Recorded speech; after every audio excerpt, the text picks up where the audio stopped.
Shalom, votre serviteur Dongo. Alors, sur cette chaîne, nous partageons notre expérience spirituelle, une expérience horrible, terrifiante que nous avons traversée pendant un moment de notre vie. Alors, par le témoignage des autres, effectivement, nous sommes là devant vous. Ces témoignages-là nous ont vraiment réconfortés. Aujourd'hui, je pense que nous sommes bien placés pour partager cette expérience que nous avons traversée, de sorte à ce que vous aussi, cela puisse vous aider à sortir de cette situation où vous vous trouvez actuellement, quel que soit le domaine de vos difficultés que vous traversez actuellement. Soyez-en sûrs, le Seigneur, notre puissant Dieu, Jésus-Christ de Nazareth, est bien placé pour nous sortir de n'importe quelle situation. Et il a déjà tout payé sur la croix pour nous. Il suffit tout simplement de le connaître et de chercher à le rencontrer sérieusement. Je crois fermement que tout ce que nous traversons aujourd'hui sera un passé pour nous. Dans le nom suprême de Jésus-Christ et au nom suprême de Jésus-Christ, je crois fermement que nous sortirons tous des situations que nous traversons actuellement. Aujourd'hui, nous allons bien évidemment parler de comment faire pour repousser bien évidemment les envoûtements.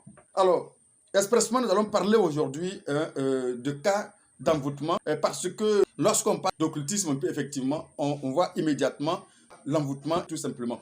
Mais il faut comprendre qu'il y a bien d'autres formes d'occultisme, bien évidemment, toujours, comme je le dis, dans le but de transformer les événements et des personnes, tout simplement.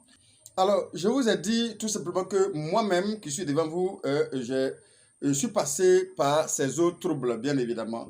J'ai subi presque toutes les épreuves du monde occulte. J'ai été obligé à un moment donné d'étudier l'occultisme pour comprendre comment il fonctionne effectivement dans ma vie. Et c'est pourquoi aujourd'hui, je me mets devant vous pour partager l'ensemble des choses que j'ai pu sortir pendant que j'ai tenté d'aller découvrir un peu leur environnement pour comprendre comment ils parviennent effectivement à atteindre notre vie malgré nos différentes prières que nous faisons.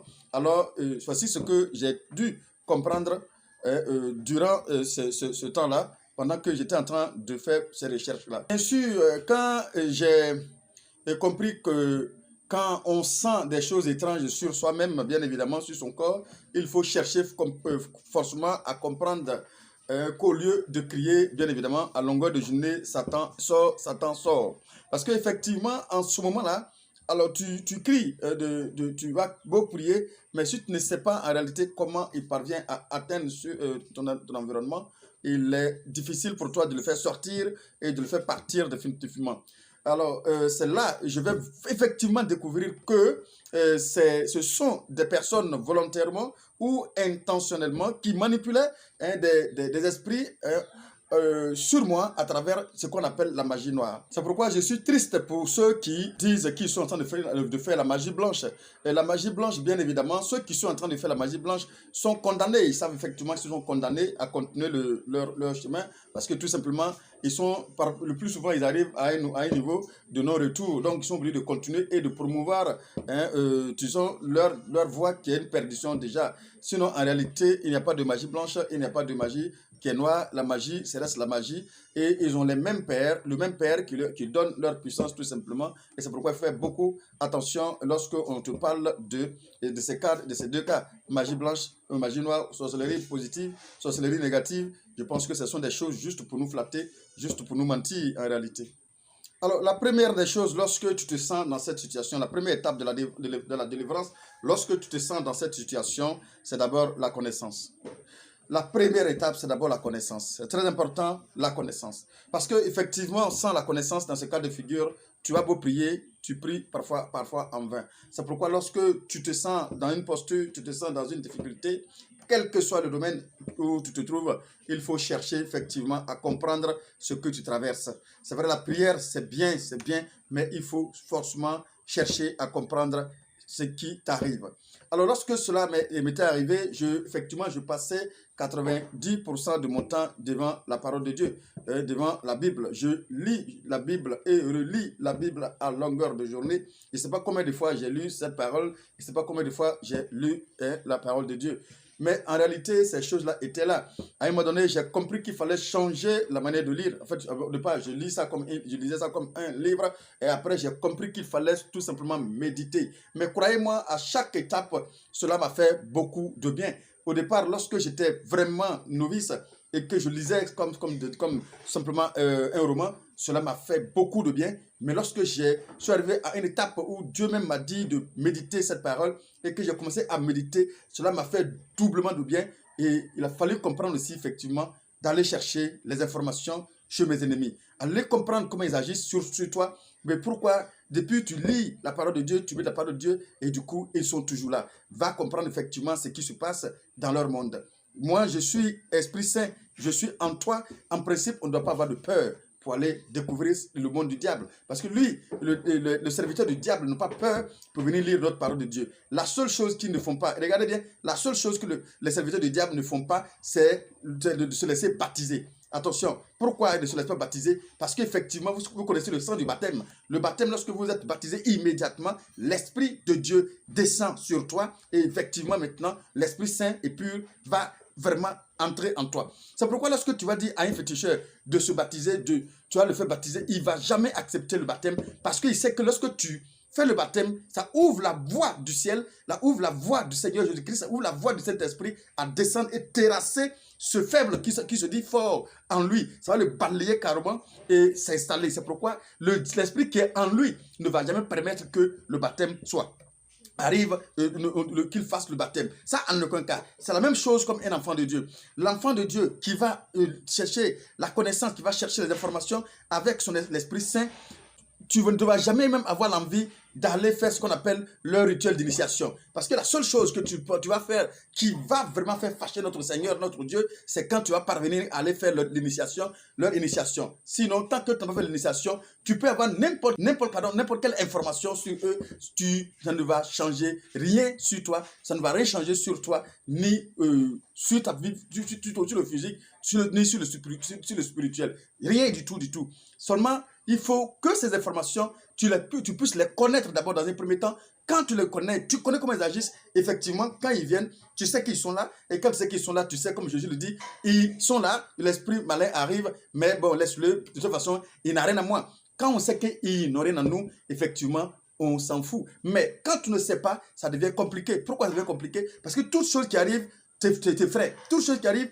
va t'effrayer parce qu'ils utilisent aussi la peur. La peur est une de ces armes, de leur arme dans le monde occulte pour pouvoir atteindre les enfants de Dieu. Et c'est pourquoi il est important parfois de comprendre et de savoir comment ils agissent. Et lorsque tu sais, bien évidemment, tu n'as aucune peur désormais lorsqu'ils se manifestent. Et lorsqu'à un moment donné, comme je l'ai dit, j'ai relu, encore j'ai médité, prié, toutes sortes de prières, tout ce que je sais, mais ma délivrance a déclenché réellement lorsque j'ai commencé à comprendre comment ils se manifestent, lorsque j'ai commencé à comprendre comment ils agissent, lorsque j'ai commencé à comprendre qu'ils sont tellement limités, j'ai commencé à les décortiquer tellement que j'ai su qu'ils ne sont rien du tout, rien, absolument rien du tout. Et là, ma délivrance a été claire parce que tout simplement, tant que tu ne sais pas comment ils agissent, bien évidemment, ils vont toujours t'effrayer, ils vont toujours continuer à te faire peur. Et c'est important de passer par la connaissance lorsque vous traversez, quel que soit le domaine où vous êtes, lorsque vous traversez ces périodes-là, allez-y connaître, allez chercher l'information, c'est très important, tout se trouve dans la Bible. Mais lorsque tu ne sais pas revenir les informations de la Bible,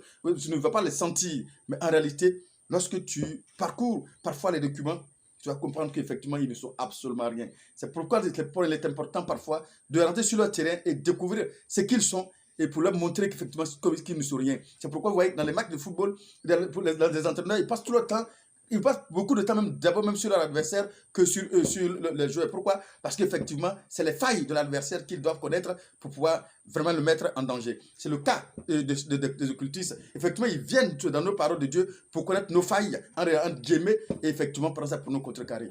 Nous aussi, on a le droit de pouvoir aller découvrir effectivement comment ils agissent sur nous pour pouvoir les contrecarrer. C'est pourquoi c'est très important de découvrir, d'aller à la connaissance, d'aller aux informations. C'est très important lorsque vous vous sentez persécuté. La deuxième phase, lorsque vous vous sentez persécuté, c'est surtout chercher. Aujourd'hui, le monde est tellement petit qu'on peut avoir n'importe quelle information. C'est d'aller chercher, dans ce que vous traversez, d'aller chercher ceux qui sont passés par là.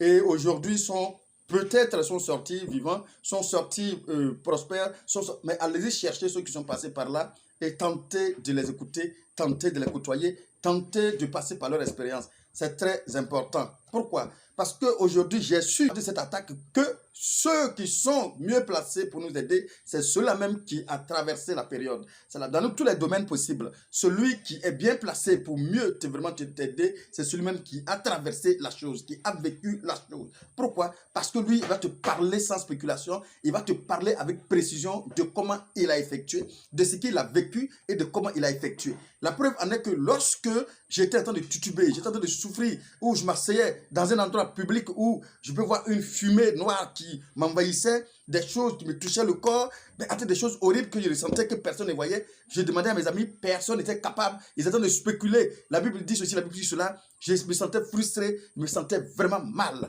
Même parfois, je m'avais cherché l'information chez les prêtres. Je courais de prêtre en prêtre, de pasteur en pasteur. Personne ne m'a donné des informations claires. Pourquoi? Parce qu'effectivement, ils n'ont pas vécu cette chose-là. Donc pour eux, ce sont des choses qui ne peuvent pas exister en interprétant comme ils peuvent, comme ils le sentent. C'est normal parce que ce sont des choses qui vont spéculer dessus. Par contre, lorsque ce jour-là, j'ai dû arriver à un niveau où je savais qu'il y avait dormi. J'étais assis à un endroit où la même fumée noire m'a envahi encore une fois. Je demande à mon ami qui est à côté, et il dit, mais Joe, tu vois pas la fumée qui nous entoure là? Et il a commencé à se moquer, il a commencé à rire. Waouh, effectivement, je me suis senti encore blessé. Il y avait toujours un bidon rempli de l'eau bénite dans le bidon. Et à chaque fois, vous me voyez comme si j'étais en train de perdre la raison. Et pendant que je vois la fumée, je prenais cette l'eau bénite là en train de badigeonner dans l'espace vide. Parce que pour des gens, c'est l'espace vide. Mais moi seul, Dieu seul sait ce que mes yeux voyaient. On dit, il hallucinait. Donc, ce sont des termes qu'on a trouvés pour donner à ces cas de figure. Mais la personne qui voit cet être horrible qu'on appelle démon, mais lui, il se dit qu'il n'hallucine pas. Lui, il a vu avec précision ces genres de choses-là. Mais comment une personne qui n'a jamais entendu parler, une personne qui n'a jamais vécu ça peut t'aider avec précision? C'est difficile. Et c'est ce qui s'est passé. Mais lorsque ce tabi-là m'a dit, écoute, on dirait que j'ai connu, il y a une femme ici, de manière banale, elle m'a dit ça comme ça, il y a une femme ici, est-ce que tu peux la voir? Il y a des gens qui vont là-bas. Bon, moi, effectivement, quand tu as dos au mur, effectivement, tu vas tenter le tout pour t'en sortir, pour sortir de là. Effectivement, c'est ce que j'ai effectué. Lorsqu'il m'avait voir cette dame-là, aujourd'hui, je lui dis mon chapeau, je lui dis sincèrement, merci, Tanti Magui, là où tu es. Peut-être que tu ne vas pas écouter cette vidéo, mais cette femme-là m'a beaucoup aidé, pas parce qu'elle a mis la main, elle m'a prié dessus, non, non, non. Je suis allé chez cette dame, je suis allé, je l'ai salué, elle m'a dit, assois-toi mon fils, je suis assis effectivement, mais qu'est-ce qu'elle envoie ici? J'explique mon problème qui me terrifie, mais effectivement, de manière banale, elle s'est mise à rire. Mais effectivement, j'étais d'abord blessé parce que lorsque c'est comme ça, tu te sens point non, point oui, tu es frustré. Je dis, mais cette dame, qu'est-ce qui se passe? Je suis en train de souffrir de ma peau, de ma chair. Et bien, voici comment elle va m'accueillir. Et j'étais assis avec elle. Elle m'a posé la question, mon fils, est-ce que tu es fatigué de courir? C'est la question qu'elle m'a posée. Tu es fatigué de courir? Je dis, celle-là, qu'est-ce qu'elle veut me dire là? Bon, elle me dit simplement, si tu n'es pas fatigué de courir, va encore courir. Lorsque le jour que tu es fatigué de courir, tu reviens. Mais voilà, waouh. Et là encore, c'est une grande blessure qu'elle vient d'ouvrir. Et là, je vais m'élever avec beaucoup de douleur à moi. Et je me lève, je m'en vais. Et en partant, la voix me dit, écoute, reviens voir cette dame-là. Effectivement, je vais revenir voir la dame le lendemain. Et quand elle m'a vu, elle était très contente. Elle dit, ah mon fils, tu es vraiment fatigué de courir, bien évidemment. Écoute, assois-toi. Je suis assis tout simplement. La seule chose qu'elle a effectuée était simplement de parler avec moi, tout simplement. Elle n'a rien d'autre fait que de parler avec moi. Mais elle n'a pas avec moi de quoi? Elle m'a parlé des événements que elle aussi, elle a vécu dans les mêmes conditions. Et aussi les frustrations qu'elle a vécues. Qu'est-ce qu'elle a ressenti? Qu'est-ce qu'elle a subi dans ces cas de figure? Mais écoutez, j'ai vu que pendant qu'elle me parlait, effectivement, je sentis une liberté qui sortait. Pendant que la dame me parlait, je me sentais de plus en plus libre. Pourquoi? Parce qu'effectivement, je viens de découvrir qu'il y a un vivant qui est devant moi, qui a subi presque plus que ce que moi j'ai traversé. Et là, la vraie délivrance commençait là. C'est pourquoi j'ai compris qu'il est important lorsque tu es à dos au mur. Effectivement, aujourd'hui, Dieu a fait grâce de trouver et de nous donner cet outil-là sur Internet où tu peux avoir les informations, ça et là, de toute personne qui a traversé ou bien qui traverse cette période-là. Et là, vous partagez votre expérience. Je pense que ça aide beaucoup efficacement, sincèrement, que toute chose. Et c'est pourquoi il est important, lorsque vous traversez cette période-là, de faire tout possible pour tenter là où vous êtes, d'aller à l'encontre de ces personnes-là qui aussi traversent ou ont survécu, ont vécu ça, de sorte à ce que ils partagent leur expérience, quand ils vous parlent, ce témoignage-là va vraiment vous aider. C'est très, très, très important, cette partie. Et croyez-moi, lorsque j'ai fini cette discussion avec cette dame, je suis sorti là guéri carrément.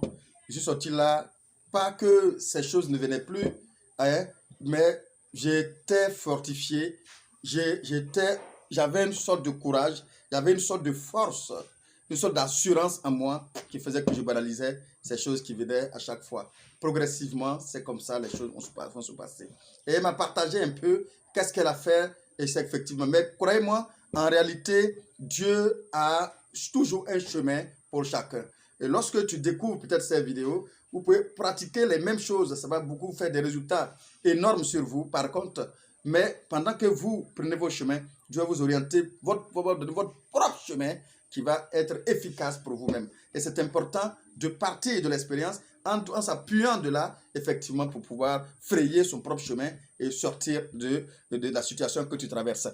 Comme je le dis, tout simplement, nous venons juste participer à aider à vous sortir de votre situation à travers ce que nous avons vécu et aussi à travers comment nous avons effectué. Mais je pense que vous allez vous frayer votre propre chemin pour sortir. Mais néanmoins, je partage au moins à partir de là, qu'est-ce que j'ai dû faire, qu'est-ce que j'ai pu faire pour me sortir, pour m'aider progressivement à grandir dans le spirituel, à grandir dans la foi et surtout à être aujourd'hui devant vous. Et je vais vous partager les étapes que j'ai pu franchir. Qu'est-ce que j'ai dû faire comme routine, qu'est-ce que je fais chaque jour que Dieu fait, juste pour maintenir mon éveil spirituel. Je vais vous partager ça aussi également. Et je pense que cela va nous aider, nous tous, à pouvoir avancer. La troisième partie que j'ai pu vraiment énumérer pour vous, c'est d'abord la repentance et le sacrement de réconciliation ou la réconciliation avec notre Seigneur.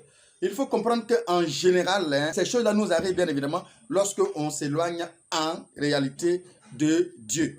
Ça, lorsqu'on est très loin de Dieu, ces choses-là peuvent nous arriver très très souvent. Moi, honnêtement, quand ces choses-là arrivaient, Dieu seul sait quelle vie je menais. J'étais très loin du Seigneur. Ça, je peux le dire ouvertement ici, sans honte. J'étais très loin du Seigneur et la vie que je menais était loin d'être une vie exemplaire pour mon Seigneur. Ça, c'est clair. Donc, le terrain était bien dégagé pour que n'importe quel esprit puisse entrer et faire ce qu'il veut pour partir. Ça, c'est clair. Donc, en général, déjà, toi-même, tu dégages toi-même les différentes voies pour que l'esprit arrive et fait ce qu'il veut dans ta vie. Donc déjà, il est très important de passer par la repentance et la réconciliation.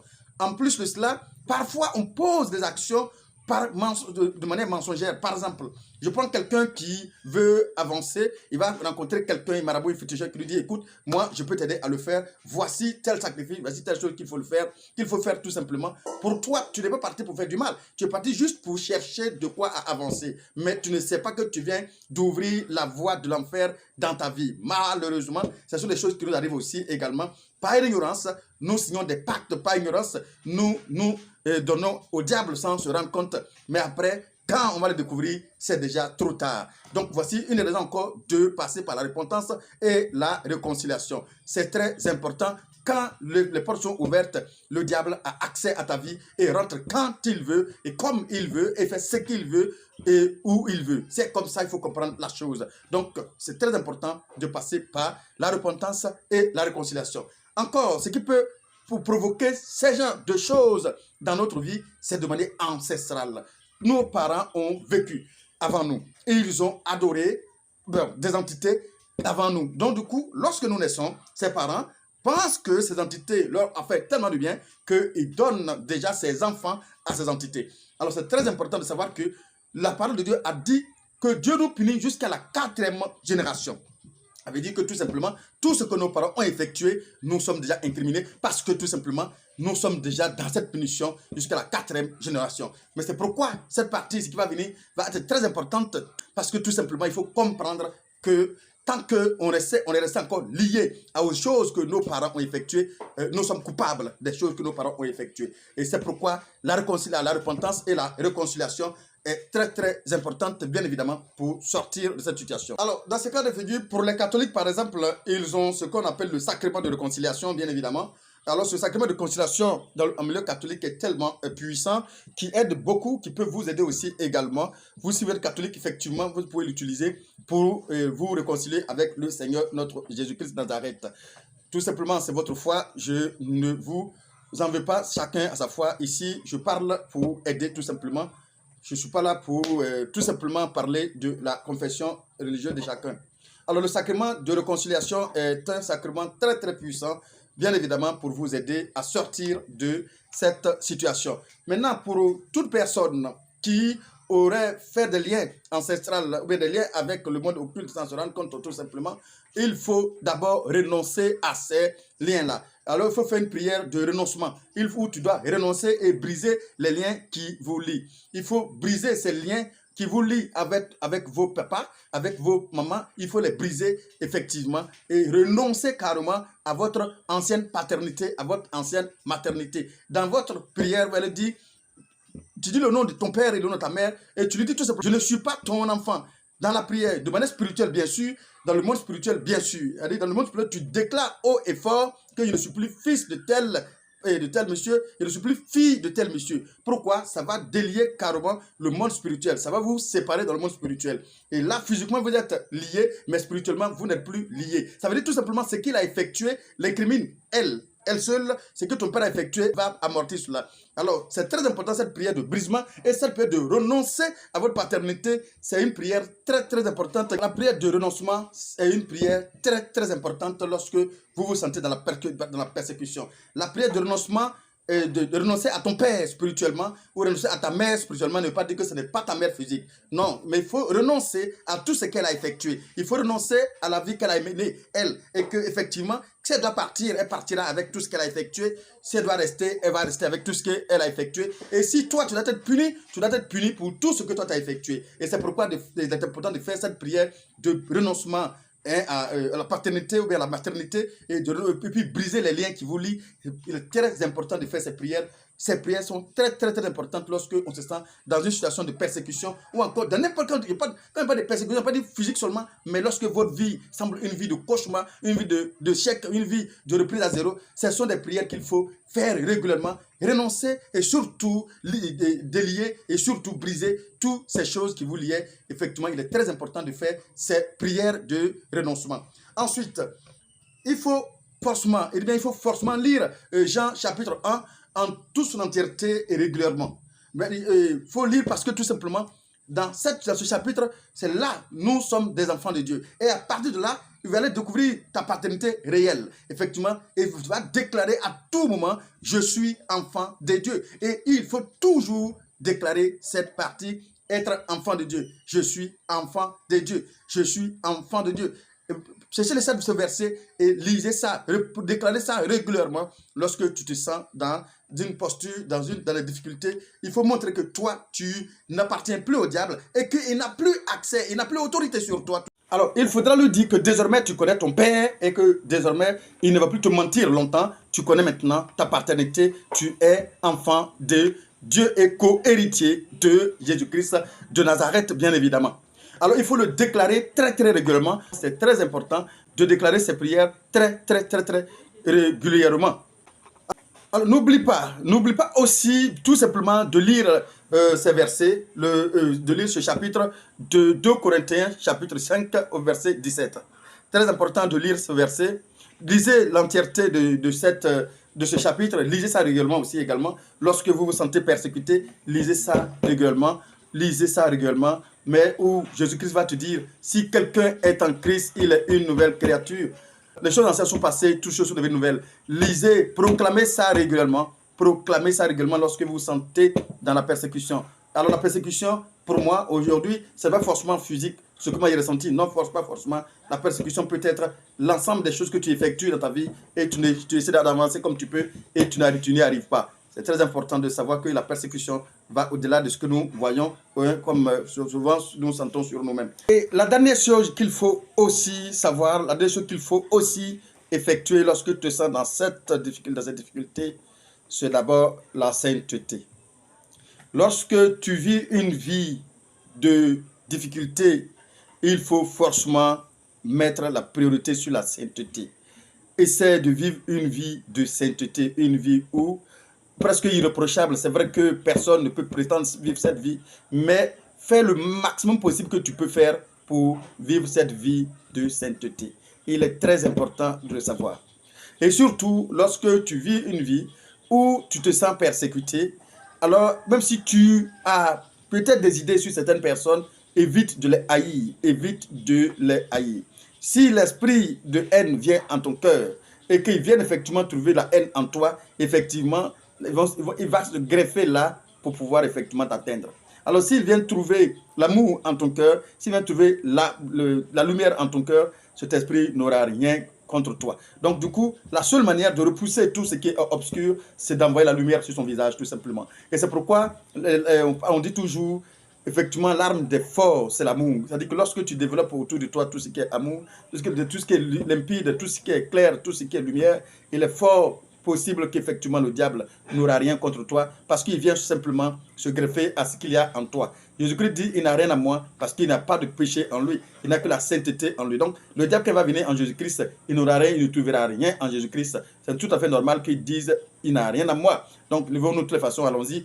Bon, moi je le banalise, mais qu'est-ce qu'il a à moi ici qui peut venir réclamer? Il n'a rien à moi. Mais effectivement, lorsque le diable a quelque chose en toi qui peut venir réclamer, attention, il va venir, votre vie va être toujours, va pas de cauchemar en cauchemar. Si vous n'avez pas organisé, revu votre vie sexuelle, votre vie, votre pensée, tout ce que vous connaissez, votre vie d'alcool, tout ce que vous connaissez, effectivement, vous allez voir que ces choses-là vont continuer toujours. Pourquoi? Parce que vous êtes encore avec lui et ils ont des choses en toi qu'il peut venir, qu'il peut venir réclamer. Ça veut dire que le malin a des choses en toi qu'il peut venir réclamer. Et c'est pourquoi il est important, une des voies les plus puissantes même d'ailleurs, pour pouvoir repousser l'envoûtement, c'est principalement ça.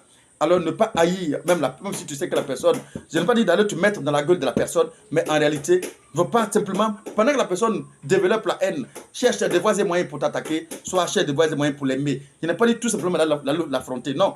Allez, tu peux l'aimer sans même voir la personne tranquillement, dans ton coin. Tout simplement, toi dans ton cœur, tu manifestes l'amour pour la personne, tu comptes toujours l'aimer et tu pries pour la personne tout simplement. Jésus-Christ a dit priez pour vos ennemis. Tout simplement, il sait pourquoi il dit prier pour eux, tout simplement. Il dit aimer pour vos ennemis aussi également. Il sait pourquoi il a dit de les aimer. Parce qu'il sait qu'en les aimant, tu les affaiblis. Tu sais qu'en priant pour eux, tu les affaiblis. Il est important de connaître cette partie parce que tout simplement, ça va vous aider à faire le 90% du travail pour la délivrance du travail, pour repousser n'importe quel envoûtement. Et c'est très important de savoir. Allez en votre cœur, méditez ces paroles chaque jour quand vous avez la possibilité, dans la voiture, sur le vélo, en marchant, sur la moto, partout où vous êtes, proclamez ces versets sans cesse. Faites-le régulièrement. Vous allez commencer à sentir que vous commencez à être fortifié tout doucement et les portes vont commencer à s'ouvrir tout doucement, progressivement. Et voici comment vous allez effectivement récupérer tout ce qui vous revient, la vie que Dieu vous a donnée.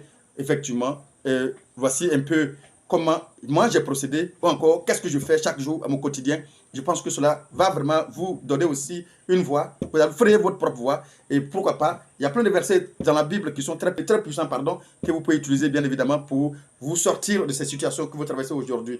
Alors, comme je le dis, sur cette chaîne, c'est juste partager effectivement notre expérience. Encore une fois, c'est votre serviteur Dongo. À bientôt pour une autre vidéo.